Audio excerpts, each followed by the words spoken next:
প্রিয় বন্ধুরা, নতুন একটা ভিডিও তোমাদের মাঝে নিয়ে আসলাম। প্রাকৃতিক পরিবেশ, প্রাকৃতিক সৌন্দর্য।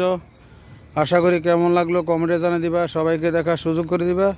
এই দেখো, এদিক দিয়ে তোমাদেরকে দেখাচ্ছি, পুরো নদীটা দেখা যাচ্ছে। এই যে দেখো, একজনে মাছ ধরতেছে, দেখতে পাচ্ছ, জাল দিয়ে। অনেক সুন্দর দৃশ্য, সুন্দর পরিবেশ তোমাদের মাঝে নিয়ে আসলাম। প্রাকৃতিক পরিবেশ, প্রাকৃতিক সৌন্দর্য। আশা করি তোমাদের অত্যন্ত ভালো লাগবে। এই দেখো, উপর দিকে দেখো, বিশাল বড় বড় গাছ, অনেক সুন্দর লাগলো। সূর্যটা দেখা যাচ্ছে গাছের ফাঁকে দিয়ে। কেমন লাগলো অবশ্যই কমেন্টে জানিয়ে দিবা। এই দেখো, সূর্যটা দেখা যাচ্ছে। অনেক সুন্দর একটি দৃশ্য, অনেক সুন্দর একটি জায়গা। প্রাকৃতিক পরিবেশ, প্রাকৃতিক সৌন্দর্য, সুন্দর একটি দৃশ্য তোমাদের মাঝে নিয়ে আসলাম। আশা করি যে যেখান থেকে আমার ভিডিওটা দেখছো তোমাদেরকে অসংখ্য ধন্যবাদ। পুরো ভিডিও কন্টিনিউ করে সবাইকে দেখার সুযোগ করে দিবা। এই সুন্দর প্রাকৃতিক দৃশ্য, সুন্দর পরিবেশ, অনেক সুন্দর একটি জায়গা, নদী।